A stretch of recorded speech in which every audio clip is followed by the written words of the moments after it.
Hello, this is AP Physics C, Lyons Township High School. We're doing the second example of motion with resistive forces, and hopefully you'll watch the first example. On the second example, it's similar to the first example as far as our resistive force is going to be proportional to velocity. And this is a really simple example. Imagine you're in a lake or some deep body of water, and so here's the lake and here's the water level, and you're in the water and you drop a metal ball from rest. So we're going to say V naught is 0.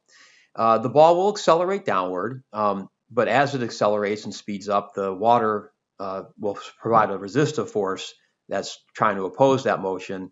And after a little bit, and usually it's a pretty short time, the ball will reach a final maximum velocity. So what we're going to do is we're going to figure out that final maximum velocity, otherwise known as terminal velocity. And then we're also going to find velocity as a function of time. Okay, so the terminal velocity is very little math, actually. That's pretty easy. We'll start with an FBD. We have the force of gravity acting down on the ball, and we have this resistive force acting upward on the ball. Now, by the way, I'll make this a little more correct. When the ball is accelerating, that resistive force will be less than gravity. This resistive force will grow as the ball speeds up until that resistive force equals the force of gravity. And at that point, the net force is 0, the acceleration is 0, the ball has reached its max terminal velocity. That's really easy to calculate. You just say the force of gravity equals kV, and you get velocity max is equal to force of gravity over k, or if you want to get really fancy, you can write mg over k. So that would be your max terminal velocity. So they ask you that, that's really easy. Okay. Now, what about velocity as a function of time? Well, that takes a little more math. So for this, I'm going to start with Newton's second law. Okay. So we got net force equals ma. And I'm going to say down is positive because that's which way the thing's moving the whole time. So I'll go with that. And again, V naught 0, that's going to be important. So in this case, we got force of gravity minus kV equals ma.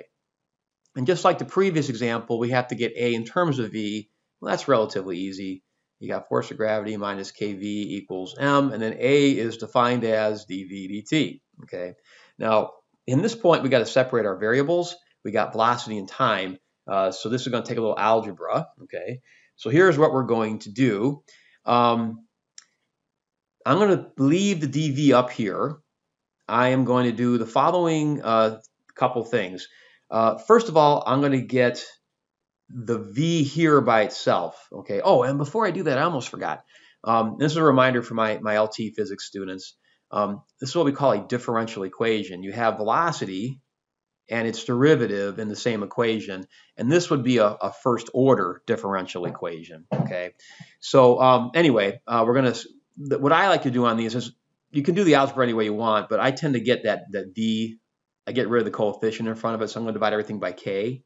So we end up with force of gravity divided by k minus v equals m over k dv dt. Okay.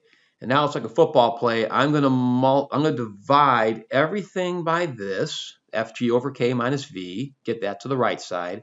I'm going to multiply both sides by the reciprocal of m over k, so that'd be k over m.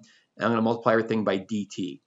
And I'll make the v term on the left. So I'll get a dv over force of gravity over k minus v.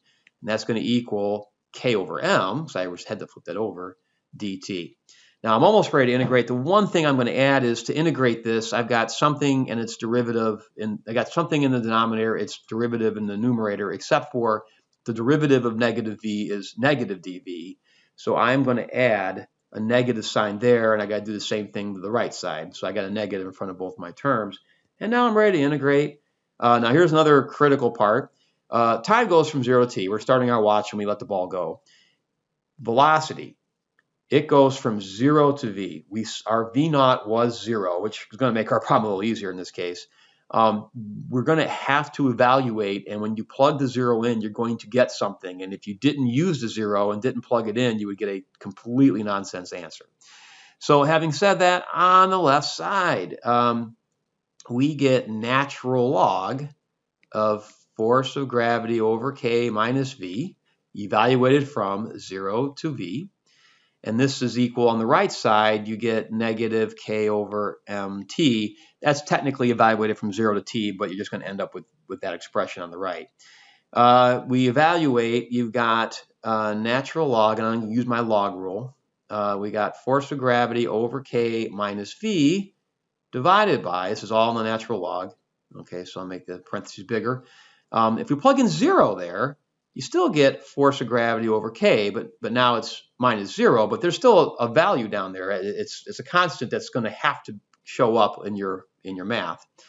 And then this equals negative k over m times t. All right, so now I'm going to take the natural, I'm going to do the exponent of both sides to get rid of my natural log, and then I'm going to multiply by f of g over k, and you end up with f of g over k minus v equals f of g over k e to the negative k over mt. Okay. Last thing is we'll tie this up. If I get v by itself as a function of time, if I move that to the right, make it positive, move the fg over k e to negative k over mt to the left, and then factor out the fg over k, and you get v as a function of time is fg over k times 1 minus e to the negative k over mt. Okay, so that is your velocity as a function of time. Notice that starts at 0. If we plug in e to the 0, you get 1, and 1 minus 1 is 0. And so your starting velocity is 0, as it should be. And your final velocity, well, e to the negative big number is 0, so 1 minus 0 is 1. And so your final velocity is fg over k, which is exactly what we said over here when we calculated Vmax earlier. We figured out that Vmax needs to be fg over k, so our math bore that out. Now you can also find acceleration as a function of time. And if we do a derivative, that's dv dt. That's force of gravity over k times quantity. The derivative of 1 is 0 minus the derivative of e to the negative k over mt is negative k over m e to the negative k over mt. Okay. And then if you'll notice, your acceleration, first of all, it's positive because all the negatives drop out, and that makes sense. The ball's accelerating down, and we call down positive, and the k's drop out. So you get f of g over m e to the negative k over mt. Now, a few of you are probably noticing force of gravity over mass. Well, that's mg over m, which would just be g e to the negative k over mt. So when you first let the ball go, its acceleration is 9.8, that of gravity. But then as time goes on, that acceleration eventually drops to 0.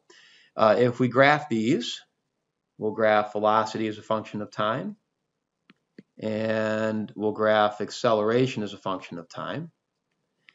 Your velocity starts at 0. The max value is f of g over k.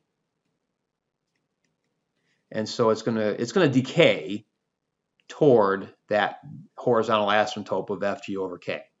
Acceleration starts at g and decays to 0. Okay, so that would be your second case for resistive forces. Now the third case I'm not going to put on the video, but I will talk very briefly about it. And then I'm going to post a sheet for this that you can look at. Let's say you get the same situation. Let's say you got a different fluid though, and you drop the ball from rest, okay? But this time, what if the resistive force were proportional to v squared, okay? Well, if you draw an FBD, you're going to have force of gravity, and you're going to have the resistive force, which would be kv squared now. Now, if I ask you to find terminal velocity, well, that's easy. You set those equal. So force of gravity equals kv squared, and v equals the square root of force of gravity over k. And if you want to make force of gravity equal to mg, you can. So if I ask you a question like that, that's easy. Now, to find velocity as a function of time, that turns out to be a lot of math. And you're going to see that on the sheet that we'll post. But it's really complicated. They would not expect you to do that in an AP exam. They're not going to ask you to find D as a function of time for this kind of a problem. But do look at the math just so you have a rough idea what it looks like. You will see for the velocity, when you do that, when you look at that sheet, you will see that the max velocity, the coefficient out front, is root FG over K. So that's it for resistive forces. Good luck on the practice.